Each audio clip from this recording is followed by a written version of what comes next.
Hiya crafters, Amy here, and I have another layered stencil to share with you.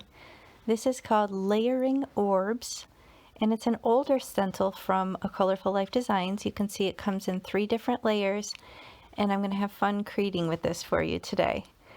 So I'm just showing you the inks that I'm going to be using. I have the Carnival collection. This is Catherine Pooler mini ink pads, and I'm just going to get started with this bottom layer, and they do have the names in the bottom left corner to kind of let you know which layer that you're on. Here's a picture of the card that I'm going to make for you today. I have some ink blending and then also some other elements to the card. So stick around and I'll show you how I made it here. Just using my Wendy Vecchi Make Art Station tool just to kind of hold down my card base and my stencil. And it comes with 4 magnets, so it's really handy to kind of hold it in place, and it saves you on having to use tape to kind of keep the pieces together while you blend. But I'm kind of just going over this original first layer. It looks almost like a honeycomb, so I think this would be fun to use with some bee stamps, or I don't know, just adds to the versatility because you could totally use this as a honeycomb stencil. But anyway, so I'm basically done with this yellow, and I'm going to move on to the next layer. And like I said, it does say layer 1, layer 2, layer 3, but honestly you can pretty much figure out how it goes just by kind of lining it up within the orb. You can easily see that you have an even margin. So I'm just coming in with the next color here. I have this pretty teal color, and I'm just going right over the yellow. So I am kind of thinking a little bit in terms of color theory, knowing that some of these components will be layering on top of each other. So I did want to use colors that play nicely together. And I decide here at this point that I want to kind of fade off to the edge. And this is kind of inspired a little bit by my friend Allison Haikila. She is awesome, and she got the stencil before I did, and she did such a cool design with it.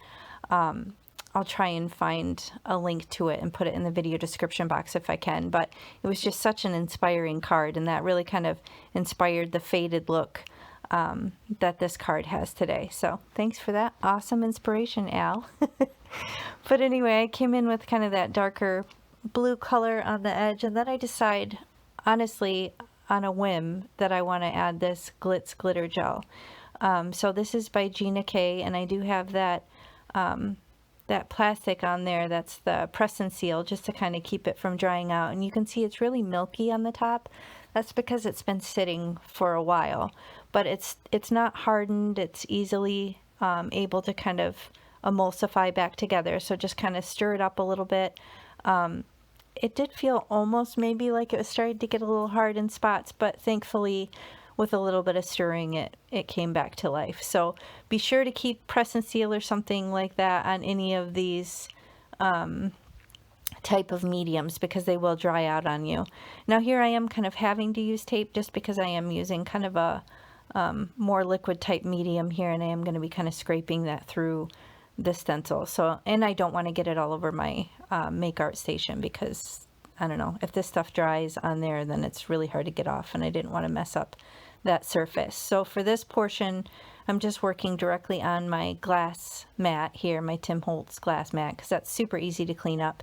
And again, I'm trying to kind of get that faded look off to the edge, but I'm knowing like, it's probably not going to look the greatest. But honestly, guys, I had no intention of doing this. I was just going to ink blend the whole thing, and then I'm like, you know what? That last layer, I want to add a little something special. And yeah, so that's why I'm doing it directly on a card base, which you'll see in a moment why I don't recommend that. So if you're going to do something like this with a wet medium or like a glitter gel or anything like that, do it right on a card panel. Don't do it on a card base. So I'm removing the tape here, and you'll see why in a moment. Just trying not to make a colossal mess, which, you know, that's another reason I don't always have the patience for this stuff. But look, see, goes right in the card base. Don't recommend.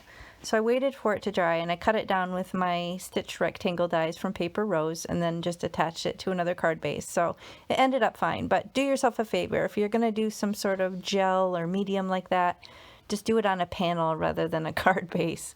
And then you won't have to chop it off and make it into a panel. So save yourself the trouble in the first place. So I just attached that down to a card base, and then I do have this previously stamped out Miss You. This is a stamp and die set that I had, and I got it out of my sentiment book. This is an awesome Concord and Ninth stamp set. And so I decided I want to get out the die and some of this adhesive backed foam, and I'm just going to cut that out with a coordinating die just to give it some nice even dimension. So basically the card is pretty flat, however that Miss You, I am going to pop it up, and I didn't want to mess with little fiddly bits of foam tape, so I'm just going to tack this coordinating die down onto this foam, and then I have a perfect backer that's the exact same size as my die cut. So this is what I like to do, just to get nice even dimension, and then you can also kind of see the color from the side, which kind of gives it another little design element. Now again, I'm not being patient here. I should have just set the acrylic block on it and given it a minute, but I started messing with it too quickly and trying to pull the backer off. Just kind of placing it all around on the card, figuring out placement and how I want to do it. But once I start to try and take the backer off, then I realized that it wasn't dry enough yet, and the Miss You came right off the foam, and again, totally my error from being impatient. So you'll see here in a moment. Again, I'm a little bit of a struggle bus, but you know, it happens, right? We just keep moving. So look, it's totally separated at that point. So then I just lay down the foam and figure out where I want that, and then just apply more liquid glue, and then just decide to be patient that time. So again, totally my error because I started messing with it too fast. If you just give it a minute and let it sit with some pressure on it with an acrylic block, it will adhere fine and you won't have the issue that I just did. So I'm just gluing that back on, lining it up, and then giving it its moment under the block, and then it's fine. So here I was recently asked by someone to start focusing more on the inside of the card. So here I'm taking a moment here just to kind of add a little bit of the design element from the front of the card onto the inside of the card. I don't even have the ink pads back out. I'm just using residual ink that's already left over on my blending brushes because I don't want it to be too dark. I want it to still be able to be written on to the recipient. So just coming in with those first two colors and then just a very light hand kind of blending off into white, and then it gives it kind of that cool interest from the front of the card and continues on to the inside. And then I take this little sub sentiment. It says a lot, like a lot, a lot. So it says Miss You a lot, a lot, a lot. And I thought that was so cute.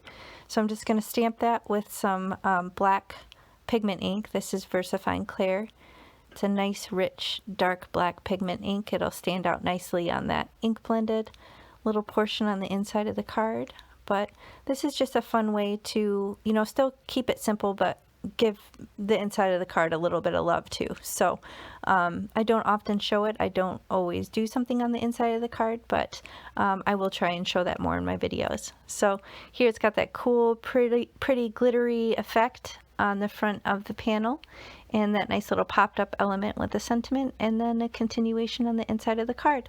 So this is just one of many, many, many layered stencils from A Colorful Life Designs, and I will link all the products that I used in the video description box below, as well as a link to some of the other layered stencils in the shop, because you definitely want to check them out. They're some of my favorites. So if you enjoyed it, please hit the thumbs up and consider subscribing, and I'll check you next time. Thank you. Bye.